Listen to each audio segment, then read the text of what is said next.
এতিয়া মই পাল তৰা ডাঙৰ নিচিনাকৈ ৰৈ আছোঁ, গৈ আছোঁ। মোৰ হাতত কোনো বঠা নাই। এতিয়া মই পাল তৰা নাও, মই তালৈ যাম আৰু ৰাইজে যি সিদ্ধান্ত লয় মই মানি ল'ম।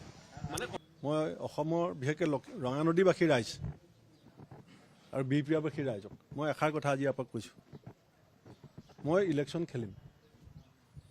ৰাইজে মোক যি কৰে, মোক কোনোবাই সমৰ্থন কৰিব, মোক কোনোবাই বিৰোধিতা কৰিব, মই সম্বন্ধ বেয়া